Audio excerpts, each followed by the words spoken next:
He bought her without seeing her face. She promised she could heal his blindness. But when her touch stirred something deeper than sight, he asked the one question she didn't expect. Will you be my wife? The auction yard stank of sweat, dust, and desperation. Sunlight clanged off metal rails, branding every broken soul that passed through the gate. Men gathered like vultures near the stage, not for cattle or tools this time, but for girls. Another wagon had rolled in overnight, and the auctioneer's voice cracked as he called out the next lot. She's 20, strong, no husband, no family, just a quiet one with soft hands and something mighty peculiar to say. A hush fell when the girl stepped forward. Her name was Clara. She didn't flinch, didn't cry, just stood barefoot on the platform, holding nothing but a thin satchel and the silence that had followed her since Missouri. Her dress was torn near the hem, sun-faded and ill-fitting, and yet her back stayed straight, her chin lifted like she had something none of the men in that yard could name. She claims she can heal, the auctioneer added, with a chuckle that didn't quite land. Says she can cure blindness. That got laughter, murmurs. And then came the voice from the back, calm, deep, sure. I'll take her. Heads turned. The man didn't stand out at first. He was tall, dressed in plain brown with a wide hat that shaded his features. But when he stepped forward, it became clear. His eyes didn't move. They stared straight ahead, pale and unfocused. He walked with certainty, but his cane tapped out every footstep like punctuation. Sir, you sure about that? The auctioneer asked, unsure how to play it. Ain't even seen her yet. I heard enough.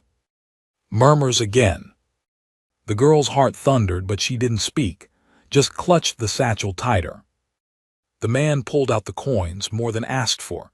Name's Elias Granger. I'll be taking her now. And just like that, Clara's fate was no longer her own. The wagon was quiet as it rolled west.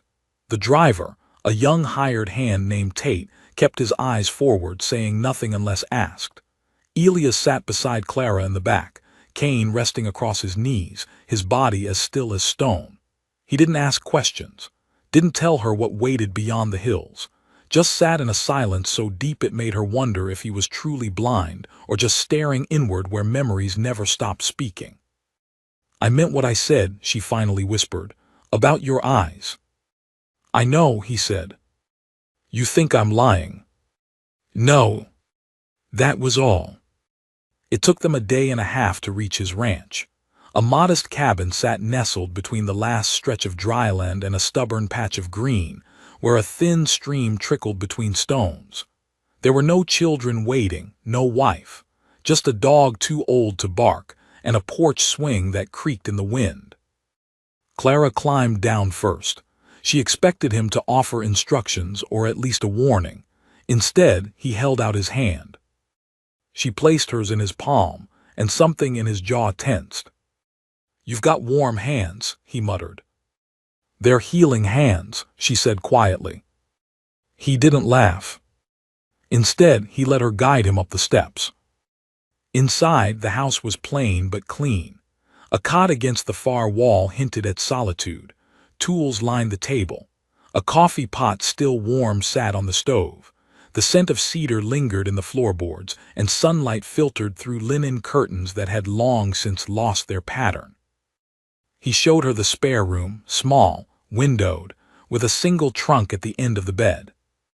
You'll sleep here, he said. You trust me. I paid for you. That stung more than she expected. But then he added softer, trust's not a thing you buy. It's earned, just like healing. She met his gaze even though she knew he couldn't see. I can try if you'll let me. He nodded once and left her to settle in. That night Clara unpacked slowly. Inside her satchel were only a few things: a scrap of ribbon, a worn Bible, a jar of ointment her mother had once made, and a letter she never dared send. The letter was for her father, long buried in a churchyard too far east to visit. She kept it not for its words, but for the reminder that she'd once been someone's daughter. The next morning, Clara found Elias already at the barn. He moved like a man who'd memorized every inch of land he owned, each gate latch, each trough, every uneven patch of ground. She watched him for a while before stepping into the light. "I want to try," she said. He nodded, sat on a bench outside the barn. She pulled the small jar from her pocket and knelt before him. "This might sting. I'm not afraid of pain." She dabbed the ointment across his eyelids, her fingers gentle. She made it from herbs, bark, and oil, a recipe passed down from her grandmother, whispered over boiling pots during long winters. It wasn't magic, but she believed in it, because it was all she had. He didn't flinch. Days passed like pages in a forgotten book. She treated his eyes each morning, and by nightfall they sat by the fire with only the crackle of wood between them. He didn't ask about her past. She didn't speak of it. Some pain didn't need explaining, but slowly she began to see him. Not just the man with the cane and the shadowed eyes, but the man who kept a book of pressed wildflowers in the drawer beside his bed, who carved wooden birds and left them on the porch rail for no one but himself.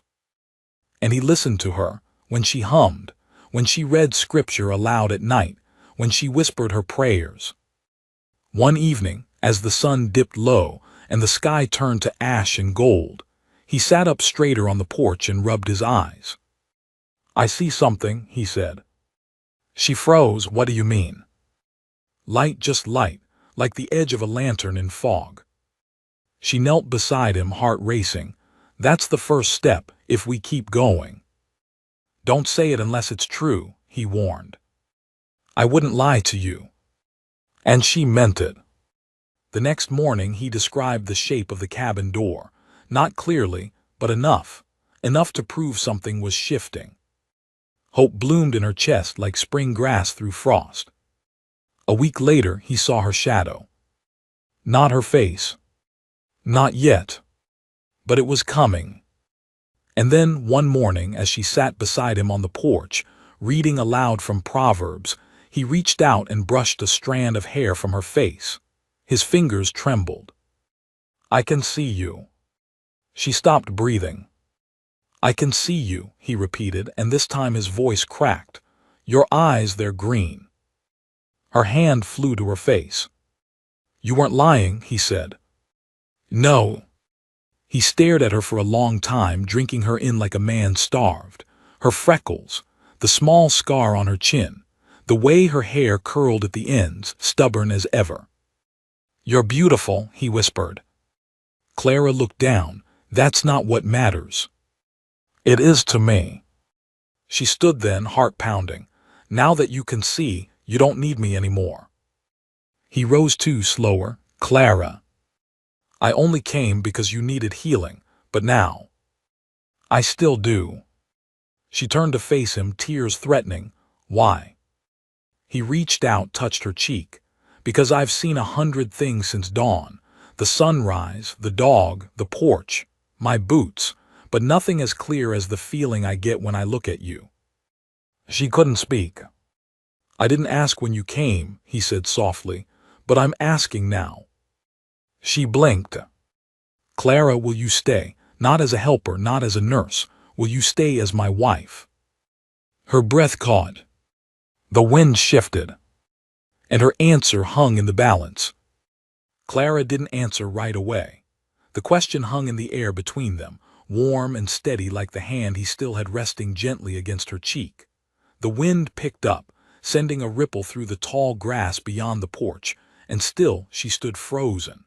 Not because she didn't want to answer, but because her heart, so long bound up in survival and silence, didn't quite know how to respond to something so pure.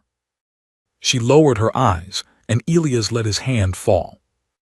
"I don't want you to feel obligated," he said, his voice quieter now, almost uncertain. "I know how it sounds. You were brought here. I can't undo that, but I see you now.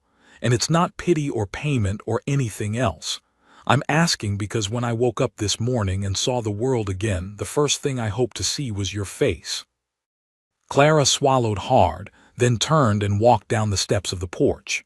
Her bare feet pressed into the cool dirt. She walked toward the tree that sat on the edge of the pasture, the one she'd noticed first upon arriving.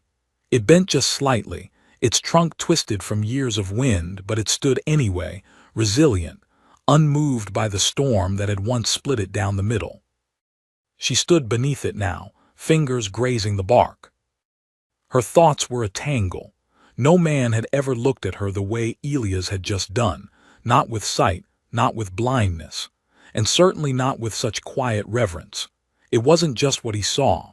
It was how he saw her, as if she'd stepped out of some dream he didn't dare believe in until she'd arrived.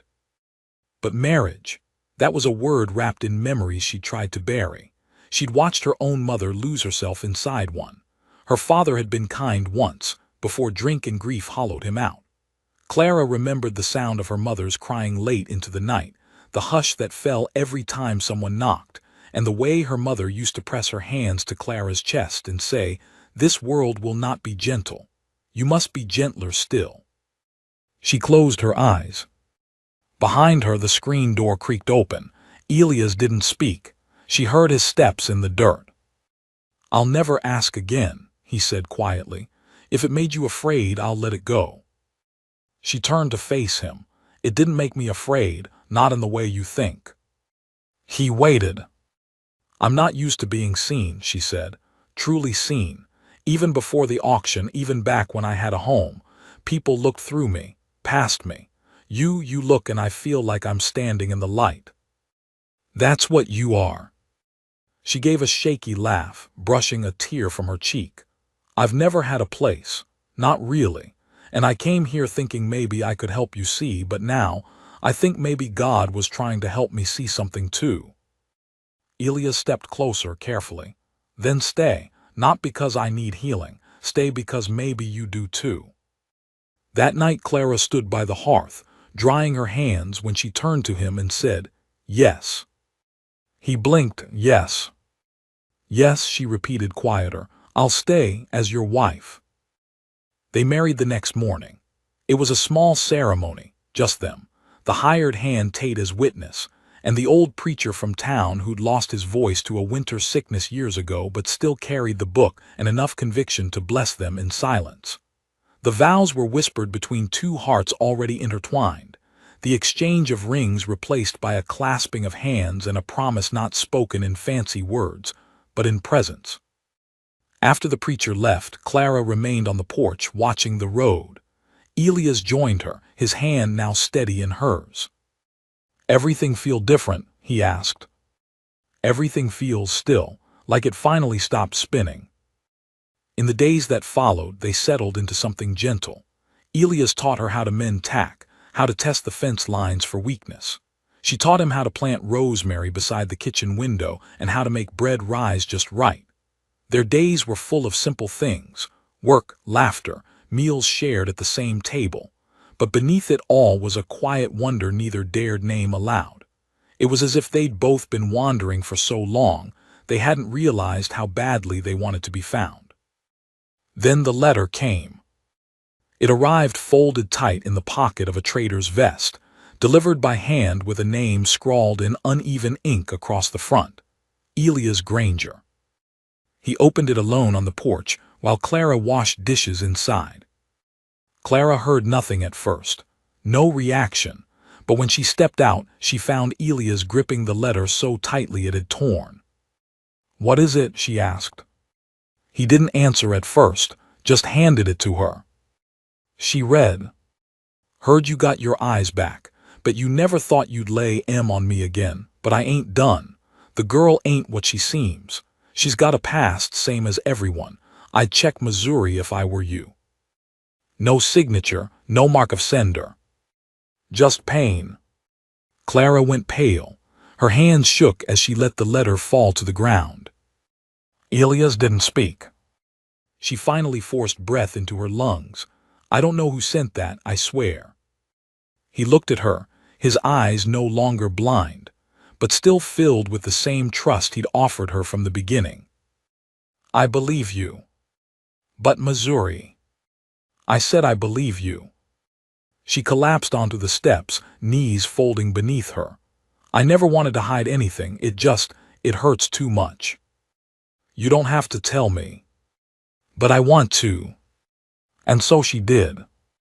She told him about her father, about the preacher who took her in after her parents died, the one who tried to do right but had no means to keep her, about the farmhand who made her promises and left her with nothing but shame, about the long walk to the auction yard, clutching a jar of ointment and a hope that hadn't died yet. I wanted to start over, she whispered, to be someone new. You didn't need to become someone new, Clara. You just needed someone to see the truth of who you already were. He took her hand in his. Later that night, after she'd gone to sleep, Elias stared into the firelight. His mind turned over the letter again and again. Someone out there didn't want peace for them. Someone wanted to drag the past forward. He didn't know who yet, but he would. Because Clara wasn't just a girl anymore. She was his wife. And no one touched what belonged to Elias Granger. Without meeting the storm he kept buried beneath his silence.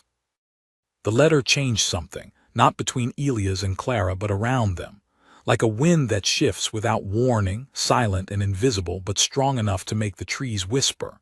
It wasn't distrust that crept into the cabin, it was vigilance. Elias became quieter, though Clara hardly noticed at first. He'd always been a man of few words, one who measured silence like coin. But now he lingered near the window longer at dusk, walked the fence line twice each morning, checked the rifle by the door more often than usual.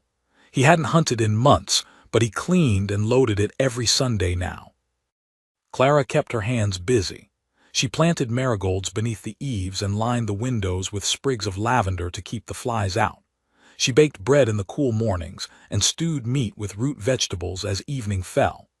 Every task she did with care, not as if she were tending chores, but as if she were mending something invisible and fragile between them, something neither had broken, but both now feared might shatter if the wrong person knocked at the door. They didn't speak of the letter again.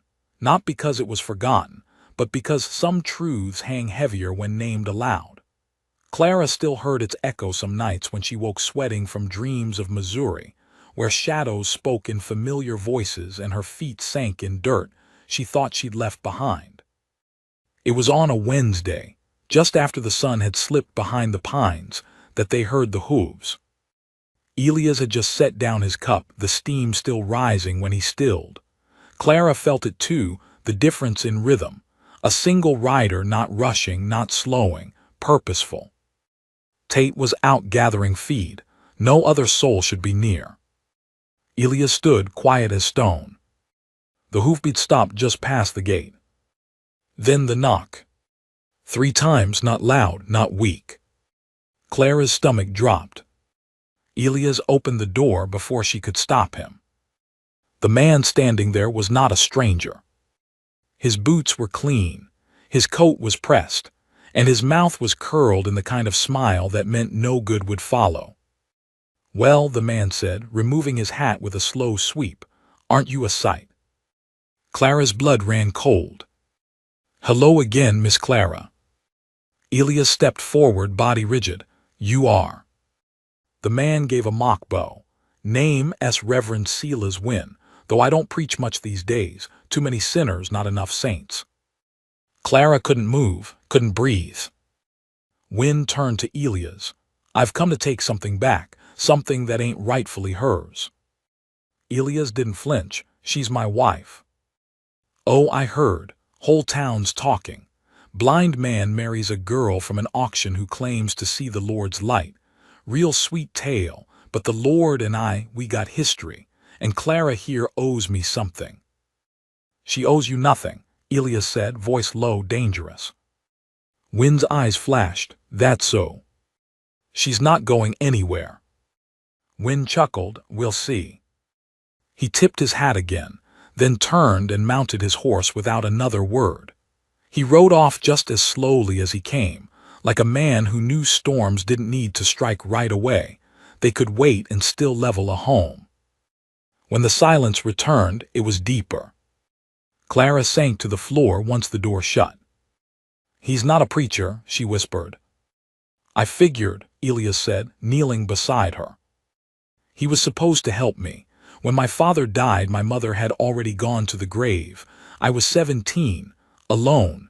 He ran a mission outside of Jefferson, took in girls, said it was God's work. Her voice broke. It was. Elias took her hands in his. He'd corner us, threaten us, say our souls were already half damned, so what did it matter what he did to our bodies? I ran, told no one, but I never stopped fearing he'd find me again. You don't have to be afraid now. But he's back. Elias looked toward the darkening trees. Then I'll be ready. And he was. In the following days, Elias reinforced the barn, repaired the latch on the cellar door. He taught Clara how to fire a rifle, just in case. She had never held one before, but her hands didn't tremble, not when she held Elias' Faith beside her. Don't shoot to scare, he told her, showing her how to load. Shoot to stop.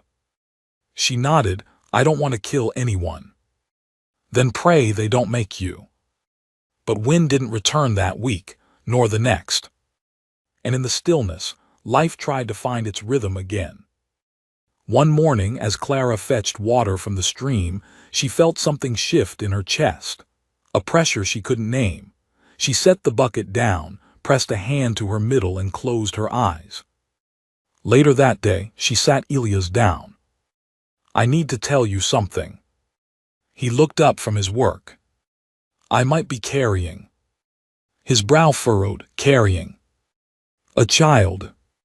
The words dropped like a stone between them. Elias didn't speak. She rushed on. It's not yours, I know that. It happened before the auction. I didn't think, I hadn't had a sign, but now. She looked down, heart pounding. I'm sorry.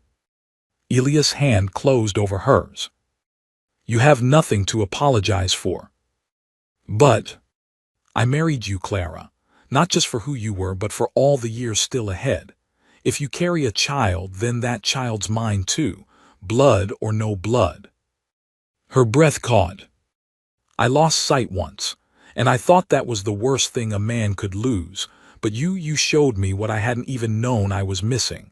A home, a future, a family. If there's a child coming, then I'll meet that future head on. Clara wept then, not because she was afraid, but because for the first time in her life, someone had seen the parts of her she feared most and loved her still. That night, Elias lay awake, listening to the wind. His hand rested over Clara's, which in turn rested on her stomach. He felt the rise and fall of her breath and thought about the shape of the future. But across the horizon, trouble brewed. It came not with noise, but with silence. The barn door left open, the dog missing. And a mark carved into the porch rail, 3 slashes, angled like claws. Wind's calling card. Clara found it first. She didn't scream. She simply walked inside and locked the door. Elias found her cleaning the rifle. She met his eyes. It's time. The storm didn't roar, it whispered, and in that whisper was something crueler than thunder, a threat so quiet you had to be still to hear it. Clara moved through the cabin that morning with a calm that looked like peace, but it was resolve, a quiet readiness. Elias fed the horses early, stayed out longer by the trough.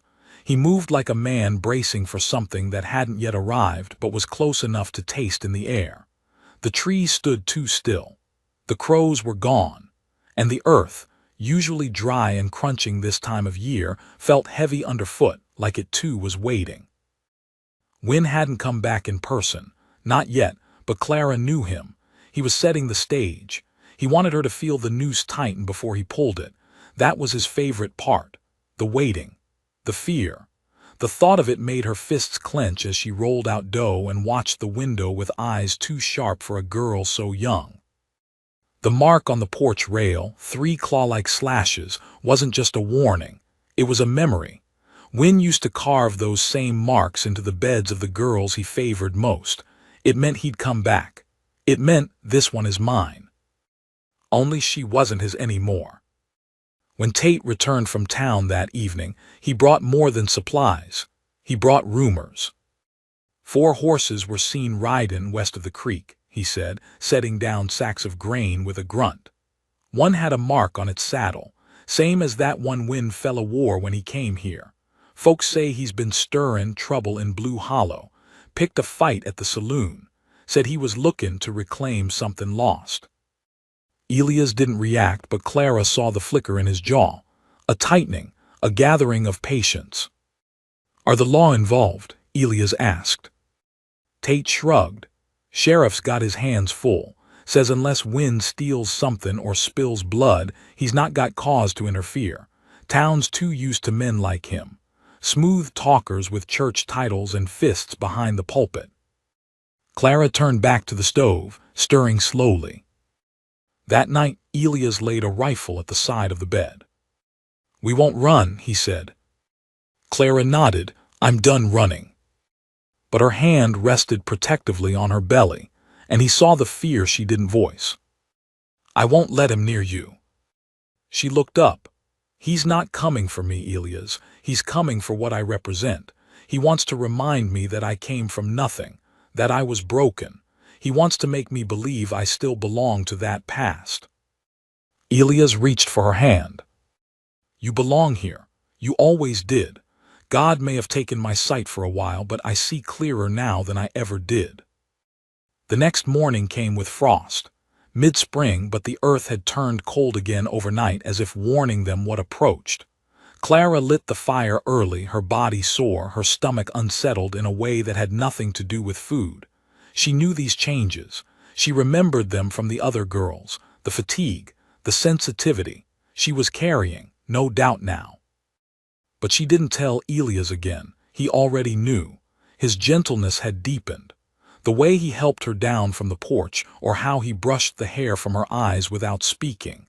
That was how he said it, without words but in every act.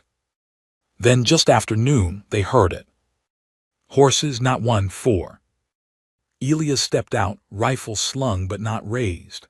Clara stood at the window, heart pounding so hard she thought it might break through her ribs. Tate came from the barn, pitchfork in hand. Win rode in front, as before, but this time he didn't smile. He dismounted slowly, eyeing the rifle in Elias' hand like a gambler sizing up the pot before laying down cards. Didn't come for trouble, Win said. Then ride on, Elias replied. You've got something of mine. I've got a wife. Win tilted his head. She was in my care. She's not anymore. Still don't make it right, she ran. I offered her shelter, work, God's grace. You offered her ownership. Win's jaw tightened. You think you're better than me, Granger. Blind man buys a woman like cattle and thinks himself a savior. I gave her a place, fed her. You think that comes free. Elias stepped forward, slow but unyielding. I didn't buy a woman, I met her. I listened. I trusted. I married her. She's not property, and if you take one more step toward my home, I'll put you in the ground. Behind him, Clara stepped out onto the porch. She wore no shoes, her hands covered in flour from kneading bread. She looked like the very picture of a life simple and good, but her eyes burned with the kind of fire only survivors carry. I'm not yours, she said to Win.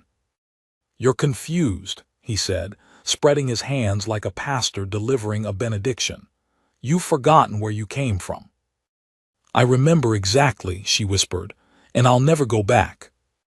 Win's hand went to his hip. Elias raised the rifle. Tate moved behind the water trough, ready. But Win just smiled, cold, measured. This ain't over. Then come back, Elias said. Next time don't ride away. Win mounted slowly, eyes never leaving Clara. You're gonna regret choosing dirt over salvation. Clara said nothing. Win turned his horse and left. That night they didn't sleep. Clara lay with her head on Elias' chest, listening to the steady beat of his heart, grounding herself in it. Her hand lay on her belly, where a second heartbeat fluttered faint and new. Elias' hand rested atop hers, anchoring them both. I'm not afraid of him anymore, she whispered. You don't have to be. But Elias was afraid, not of Wynne, but of what he represented. Men like him didn't just vanish. They circled, waited, wore down the edges of a life until fear lived in every shadow. Elias knew how to fight with his hands, but it was the waiting that wore him down. The fear of Clara waking up to another mark carved into the door, of a fire lit in the night, of a past resurrected not with words but with ash and ruin. So he planned. He built a second lock for the door, buried a second rifle under the porch, taught Clara where it was, how to use it. They mapped escape routes, stocked the root cellar, taught Tate where to send word if anything went wrong. Clara didn't protest. She moved through the drills with the quiet focus of someone who knew all too well what could happen when you weren't prepared. A week passed. Then two. Hope returned, not brightly but like morning mist, slow and cautious. Clara's belly grew firmer. Elias' grip softened. They began to speak of names, of spring calves, of painting the nursery. But peace didn't last. It never does when someone's vowed to take it from you. It happened at dusk. A noise in the barn, the horses screamed. By the time Elias reached the door, it was too late. Smoke poured from the loft, flames curled along the rafters. Wynne's mark was carved into the door. And this time he hadn't come to warn. He'd come to destroy. The barn went up like dry pine. Flames clawed the night sky, orange and red and vicious, and the animals screamed as smoke poured from the hayloft. Elias didn't hesitate. He dropped the bucket in his hand and ran into the fire. Tate was just behind him, pulling his coat over his mouth, eyes wide with terror. Clara screamed for them both, but her voice vanished under the roar of the blaze. She grabbed the water pail from beside the porch, sprinted for the trough, and began hauling bucket after bucket toward the fire. Her arms burned, her lungs heaved, but she didn't stop. Not when she saw Elias disappear into the barn. Not when she saw the side wall start to sag inward from the heat. Tate emerged first, dragging a coughing mule and a half-crazed calf by the halters. Behind him, Elias stumbled out with a feed sack over his head, a shivering colt against his side. Smoke blackened his face and his shirt was scorched, but he was alive. Clara ran to him, but he waved her off.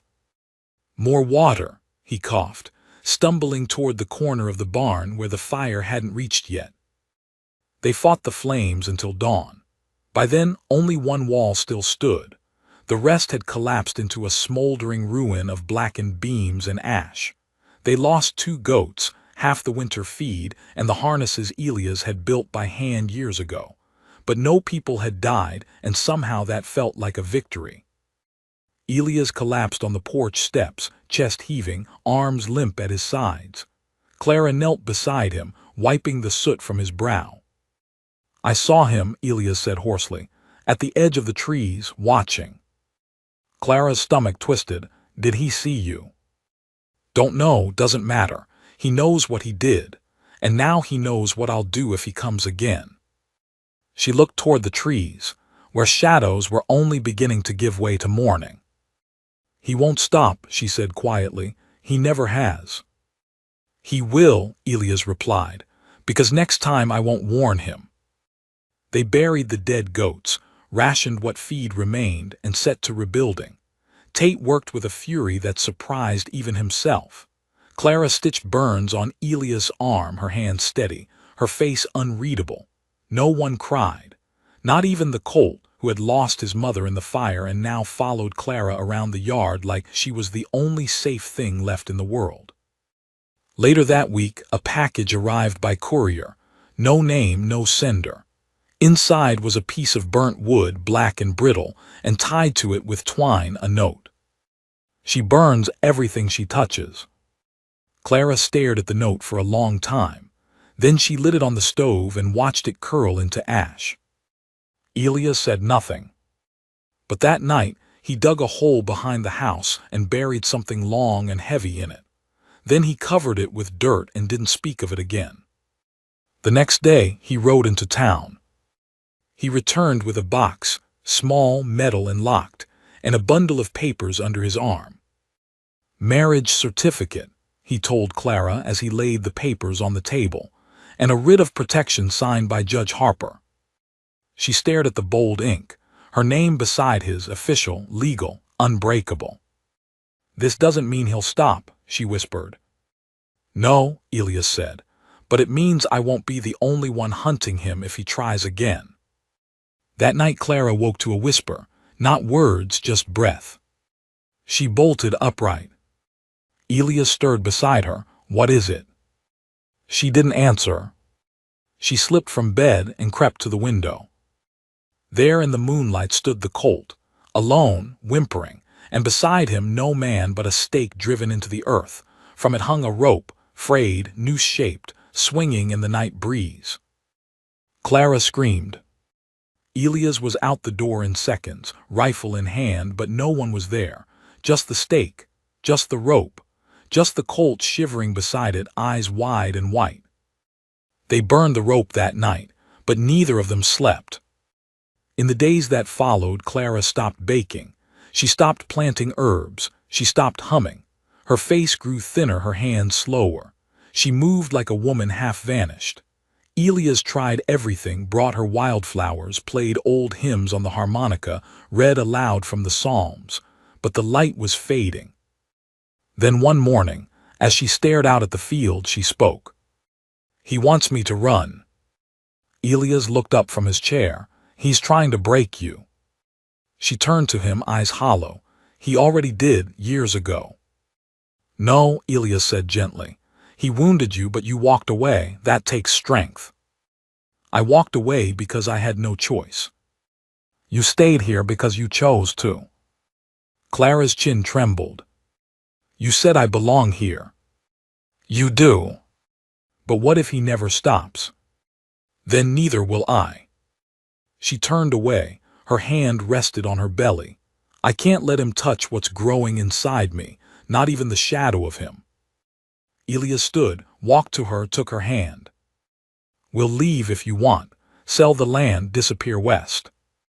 She looked at him, startled. "This is your home." "You're my home." And with that something broke in her, not in a painful way, but like ice cracking under sunlight. She sank into his arms and wept. "I'm so tired." "I know." They decided to leave at dawn. Tate loaded the wagon in silence. They packed what little remained, blankets, food, Clara's sewing kit, the marriage papers. The colt was tethered to the back, ears twitching nervously. But before they left, Elias walked into the barn's blackened skeleton and took something from beneath the dirt floor. A long wrapped bundle. Clara didn't ask what it was. They set off just after sunrise, the sky pale with mist. The road ahead was narrow, winding between trees still thick with shadows, but Clara felt lighter with each mile. They made it 3 days without incident. Then came the crossroads. It was quiet at first, just an empty trail, no wind, no birds. Then the gunshot. The horse screamed, the wagon jolted. Tate shouted something, but Clara couldn't hear. Then the second shot, closer. Elias pulled her down. "Stay behind me." "Elias." "Now." He grabbed the bundle from the floorboards, unwrapped it. Inside was a rifle, not old, not hunting, but military, smooth and deadly. He stepped out from the wagon, rifle raised. "When," he called into the trees, "you want her, come and try." The silence that followed was worse than any sound. Then slowly footsteps. Clara clutched her belly, heart hammering. Wind stepped out from the pines, his coat immaculate, his boots clean. Behind him 2 men, silent, armed. "You run real good for a blind man," Wind said. "I'm not running." "Then why the wagon?" Elias didn't blink. "To draw you out." Wind laughed. "Smart, I'll give you that." He turned his eyes to Clara. "I just want her. The child's not mine, neither's the land, just her." Elias stepped forward. "She's not yours either." "Don't matter, she was. And what was mine stays mine. Elias didn't reply, he just aimed. Last warning, he said. Wynne smiled, then reached for his gun. The first shot rang out before his hand even brushed the handle. Elias didn't miss. Wynne dropped like a stone, his hat flying off as he hit the dirt. His men froze, one dropped his weapon, the other ran. Clara couldn't move, couldn't breathe. Elias walked to Wynne's body, kicked the gun away and checked his pulse. Gone. He turned back to Clara. It's over. She fell to her knees, sobbing. The trees were still, the birds returned. Tate climbed from the wagon, eyes wide. You killed him. Elias nodded. I did. Now what? Elias looked to the west. Now we go home. Clara looked up, eyes brimming with tears. Home. Yes. And this time when they returned, it would not be with fear. They rode back in silence, the weight of it all behind them. Clara leaned her head against Elias' shoulder, her hand over his heart, her other hand resting on her belly. And for the first time since Missouri, since the mission, since the nightmare that began at 15 years old, she felt free. They returned to the ranch just as the sun crested the ridge, casting long golden fingers across the land that had once held nothing but ghosts and ash. But this morning it felt changed, as if something heavy had finally lifted from the soil, something dark that had gripped it for too long. Clara watched from the seat of the wagon as the burned shell of the barn came into view, its blackened bones stark against the wildflowers now rising defiantly at its base, new green growing straight through ruin. The land had not forgotten what happened, but it was trying to heal. Elias helped her down gently, one hand always steady at her elbow. She was showing now, just barely, but enough to make movement slower, more careful. She hadn't spoken much on the journey back, not out of fear but because her silence was a kind of reverence, for what they'd survived, for what had ended. Tate rode ahead with the colt and the mule, his head swiveling like a hawk's, but his shoulders beginning to loosen. It had taken Elias a day and a half to fill out the official report at the sheriff's office. Wynne's body had been taken to Blue Hollow for confirmation. No charges were filed. No one mourned. Clara had sat through it all beside Elias, silent except for the moment the sheriff asked if she'd known the man. I knew what he was, she said simply. Now back on the ranch there were decisions to make, and soil to till, and a barn to rebuild. But first there was quiet. Elias lit the hearth, made coffee, then sat at the kitchen table and pulled Clara into his lap like he'd done that first night she'd told him about Missouri. He rested a hand on her belly and the other on her back, and they just breathed together. He didn't say we're safe, because some part of him knew the world didn't promise safety, not to people like them. But for now there were no hoofbeats, no rope marks, no men hiding behind the veil of God to excuse their cruelty. There was just them. And it was enough. By mid-afternoon, Clara was out in the field with a basket in one hand and a small pair of scissors in the other. The early shoots had returned, clover, sprigs of mint, wild onion, and she moved between them with a slow, reverent grace. Her braid hung long down her back. Her sleeves rolled up. The colt grazed nearby, not more than 10 paces from her at any time. She hadn't told Elias yet, but she'd started dreaming again. Not nightmares, dreams about her mother, the way she'd hum while sewing, how her hands had felt brushing the hair out of Clara's face. She couldn't remember her mother's voice, not exactly, but the shape of her arms around her, the weight of that love that had never left her. That's what she wanted to give this child. That kind of memory. Later, Elias read the first letter he'd ever written her. He penned it quietly on the 4th night after Wynne's death, when sleep wouldn't come and words felt like the only thing keeping his lungs full. She read it in the fading light by the window, her thumb brushing over each word as if she were tracing them into memory. Clara, I once believed God had taken everything from me. My sight, my wife, the rhythm of the days I thought would stretch on forever. I didn't know he was making room for something better, someone better. You don't belong to your past.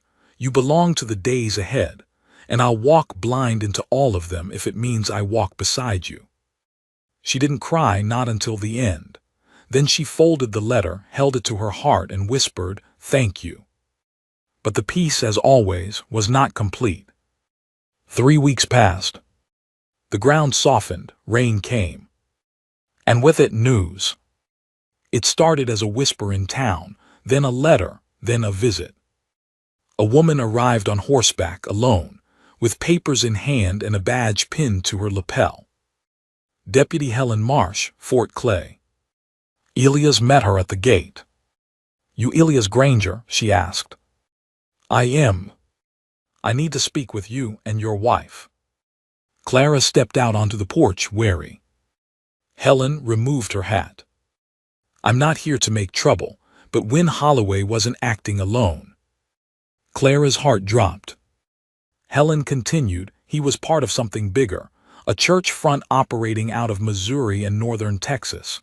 Women sold under the guise of salvation, labor camps, brothels. He kept records, names, locations, transactions." Clara's hands began to shake. "I've seen your name, Mrs. Granger," Helen said gently, "but not as a victim." Elias stepped forward. "Then what?" Helen looked down, "As the one who escaped." Clara didn't understand. Helen explained. Wynne had written about her in a letter, how she'd fled, how he'd spent resources tracking her, how her disappearance had triggered investigations into his dealings. Because of Clara, the authorities had begun watching, following the trail. They'd found buildings, ledgers, even 2 more girls who had gotten away. "You broke the chain," Helen said quietly. "You didn't just survive, you exposed him." Clara sat down slowly on the porch step. "I didn't mean to." "You don't have to mean to do something good," Helen replied. "You just have to do it." There was silence for a while. Then Helen asked the question neither of them had expected. "Would you be willing to testify?" Elias bristled. Clara looked up. "In court?" "Yes, we're building a case against the entire network. Your testimony, your story, it would help others walk free." Elias didn't say no, but his shoulders drew tight. Clara didn't answer for a long time. Her eyes moved across the fields, toward the place where the new barn foundation had been poured just days before, toward the porch where she'd once shaken with fear, now worn smooth from peace. She had just begun to believe in stillness. But stillness, she realized, was never guaranteed, not if you wanted others to find it too. "I'll do it," she said softly. Elias turned, surprised. "Clara." "I have to, you know I do." He didn't argue, just knelt beside her and took her hand. "Then I go with you." Helen gave them 2 weeks to prepare. The trial would be in Fort Clay, 2 towns over. Clara would be under protection. There would be reporters, sketch artists, eyes. Tate offered to run the ranch while they were gone. He didn't say much, just clapped Elias on the shoulder and said, "You're both braver than I've ever been." The night before they left, Clara stood by the window, hand resting on her belly. "Do you think they'll believe me?" Elias came to her side. "They don't need to believe, they just need to hear." She nodded slowly, then leaned into him, whispering, "Thank you for letting me go, even when I didn't know I needed to." "I didn't let you go," he said gently. "I watched you rise." They left at dawn, rode out past the ridge where Wynne had once carved his warnings. The road to Fort Clay was long, but Clara didn't look back. Because this time she wasn't running. She was walking forward, carrying not just her child but the truth. The courtroom in Fort Clay wasn't large, but it felt like a canyon when Clara stepped into it. High windows spilled dusty light across benches worn smooth by decades of trials, and the air smelled faintly of ink, old paper, and tobacco. There were no paintings on the walls, No flags on proud display, just the quiet creak of wood as people shifted in their seats, some waiting for justice, some to delay it. Elias kept her hand in his as they sat near the front. She could feel the strength in his grip, but not the pressure. A steadiness, not a cage. He didn't speak. He didn't need to. He said all she needed last night under the dim lantern light, holding her in the quiet hush before sleep. "You don't have to prove anything to anyone," he'd whispered. "You just speak. Let the truth take care of the rest."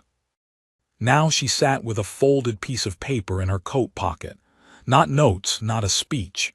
Just a prayer she'd written the night before, for strength, for clarity, for the girls who hadn't escaped. It wasn't long, and it didn't need to be read aloud to be heard. The judge arrived. A woman with sharp eyes and a silver streak through her hair. Her name was Justice Melrose. She took the bench without preamble, tapped her gavel once, and called the room to order. Then came the names. So many names. Wynne S. wasn't the only one. There was Pastor Cleaver, who hadn't pastored a thing in his life but used the title to hide behind his collar. There was Morton Bell, who owned the land the girls were trafficked through, who kept records and took payments. There was Judith Finch, who managed the mission house that operated as both boarding school and brothel under the pretense of salvation. Each name brought a fresh pang to Clara's chest. Each name dragged up another face from memory, girls who had knelt beside her at the mission, whispering hymns between sobs, girls who had never made it out. She remembered one in particular, Lena, with wheat-colored hair and a crooked front tooth. Lena had been kind, had braided Clara's hair on nights when sleep wouldn't come. She hadn't survived. She'd tried to run and hadn't been fast enough. Clara didn't know if her name would be spoken, but she carried it with her now, tucked inside that folded prayer. Helen Marsh took the stand first, reading through the evidence with clinical precision. Paper trails, ledgers, testimony from girls who had come forward once Wynne had been named. She didn't cry, didn't flinch. She simply laid the bricks. Then came others. A girl named Ruth, another named Cora, both younger than Clara, both with scars deeper than the skin. They spoke in low voices, hands trembling, but they spoke, and each word laid another stone. By midday, Clara was called. She stood slowly. The room was silent. Even the press at the back seemed to shrink back as she stepped up to the witness stand. The oath was given. She spoke it clearly. Then came the questions. "State your name." "Clara Granger." "Did you know Wynne Holloway?" "Yes." "How?" She swallowed. "He bought me." No gasps, just the scratch of pen on paper. "He told me he was saving me, said the mission would teach me to be a proper woman, that I'd be safe there." "Was that true?" "No." And then it spilled, not rehearsed, not elegant, just truth. She told them about Missouri, about the night they arrived and how the doors had locked behind them, about the prayers that were punishments, about the hands that didn't ask permission, about the hymns sung louder when girls cried at night. She told them about being paraded in Sunday dresses in front of men with gold watches and quiet smiles, about how the collars didn't hide the hunger in their eyes. She told them how she ran barefoot in the dark one night, a cut on her shoulder, a bruise on her thigh. She told them how Wynne had hunted her for years, how he'd found her again, burned her peace, threatened her family, almost stole her life a second time. And when her voice shook, she didn't stop. She let it break, let it quake, let the truth fall out of her like water from a dam, rushing, impossible to hold back.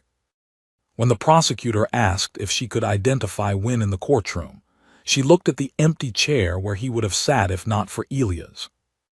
"I buried him," she said. "He doesn't get to sit in rooms like this anymore." The judge didn't smile, but something in her gaze shifted, a nod, barely perceptible, but enough. They recessed for lunch. Clara sat outside the courthouse under a wide cottonwood tree, her hands still trembling. Elias brought her bread and a jar of honey from a street vendor. He said nothing, just unwrapped the cloth and handed it to her. When she bit into the bread, she cried, not because it was sweet, but because she was still alive to taste it. Inside, the trial stretched 2 more days. Morton Bell tried to pin it all on Wynne. Judith Finch wept on the stand, claimed ignorance. Pastor Cleaver never showed, fled 2 towns south, caught by a farmhand who recognized his face from a flyer and turned him in. On the 3rd day, Justice Melrose gave her verdict. Guilty. On all counts. There was no applause, no cheers, just stillness, and a gavel. Clara sat very still. Then slowly, reached into her coat and unfolded the prayer. She didn't speak it aloud, but she closed her eyes and said thank you. They returned to the ranch under rain, not a storm, just a steady, gentle rain that painted the world clean again. Clara walked through the front door with her boots damp, her shoulders aching, her heart steady. Tate had kept the place pristine, the animals fed, the new barn frame half raised. When she stepped into the kitchen and saw the fresh loaf cooling on the windowsill, she smiled. She slept that night like a stone. The next morning, she didn't rise early. Elias let her rest, pulling the quilt tighter around her and pressing a kiss to her temple. But she stirred at mid-morning with a gasp. Pain. Real, sudden, blooming pain. She gripped the edge of the bed, eyes wide, mouth open. Elias. He was there before she could call again. I think it's time, she whispered. He didn't panic, didn't run. He just nodded. I'll get water, Tate'll ride for the midwife. She gripped his hand. No time. He stilled. Now. She nodded, now. He moved like a man possessed, boiled water, found towels, kept his voice low and steady. Clara bore down with the strength of every mile she'd walked, every wound she'd survived.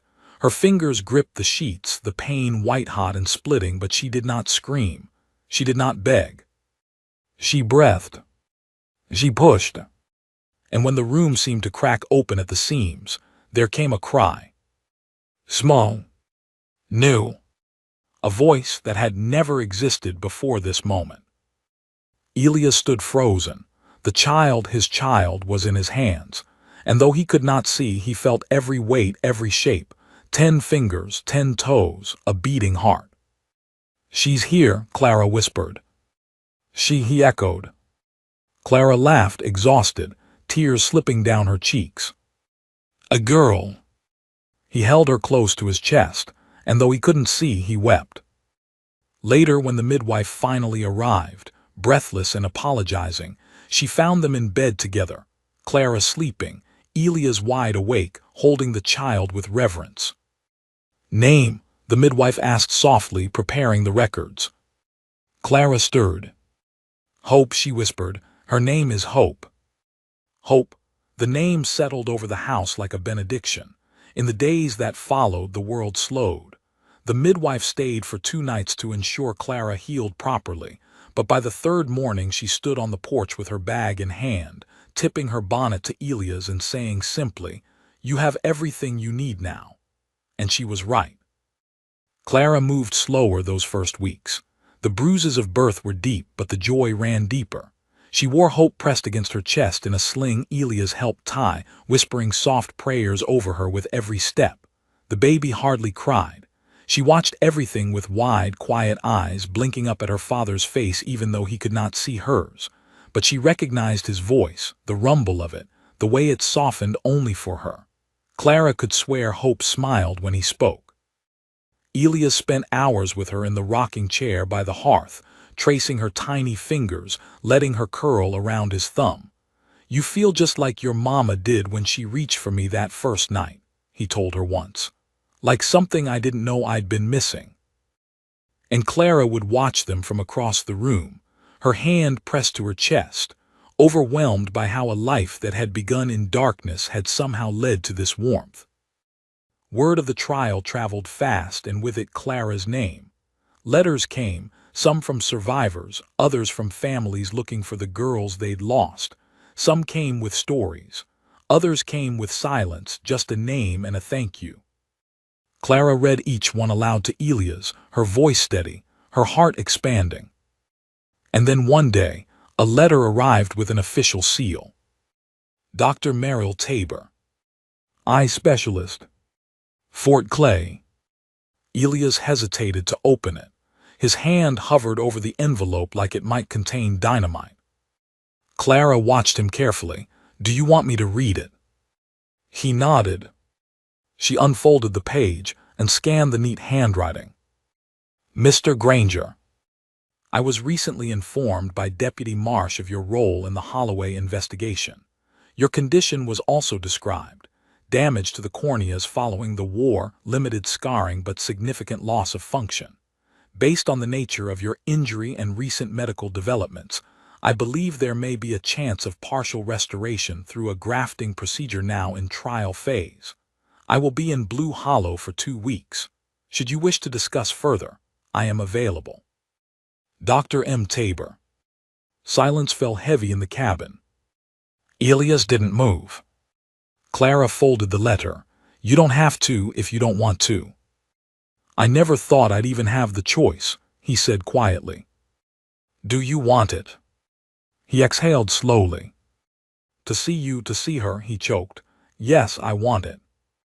They traveled to Blue Hollow 2 days later, Clara sitting beside him with Hope in her arms, the little one sleeping through the bumps in the road as if she knew something precious waited at the other end. The procedure wasn't simple. It required a full day at the clinic, and when Elias emerged, bandages wrapped around his eyes, Clara saw in his posture a different kind of fear. "What if it doesn't work?" he whispered. She took his hand. "Then we go home, and we love each other in the dark just like we did before." He laughed, and it broke the fear's grip. They were told to return in 7 days, to remove the bandages. Those 7 days felt like a lifetime. Elias didn't sleep much.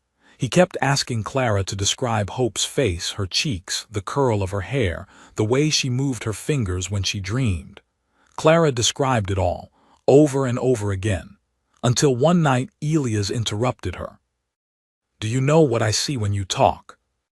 "What?" "I see color, not shapes, not lines, just warmth, like I'm living inside sunlight."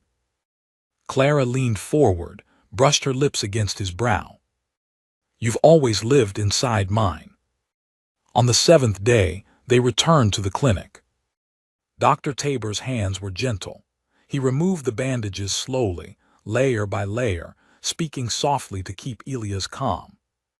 Then, light. Blinding, burning, but there. Elias cried out, not in pain, but in awe. He blinked again. His pupils shrank against the brightness. Then he saw. Not fully, not clearly. But he saw. Shapes, outlines, movement. Then Clara stepped forward, Hope nestled against her chest. Elias' breath caught. Her hair, her eyes, the line of her smile. Hope squirmed, her little fist rising. "She looks like you," he whispered. Clara's face broke. "No," she said, "she looks like us." He reached forward, trembling, and touched her face as if to confirm it was real. And then he did what he'd waited months to do. He knelt and asked with tears in his eyes, "Will you be my wife, not just in paper or name, but fully forever?" Clara didn't hesitate. She fell to her knees with him and wrapped her arms around his neck. "Yes," she whispered against his cheek, "1,000 times yes." They married under the cottonwood tree 3 weeks later, just before the last of summer gave way to fall. Hope wore a tiny bonnet, the same one Clara had arrived in, and Elias wore a vest passed down from his father. The wind carried the vows across the land like seeds. And somewhere in the wide silence, ghosts finally laid down their burdens. They were no longer just survivors. They were a family.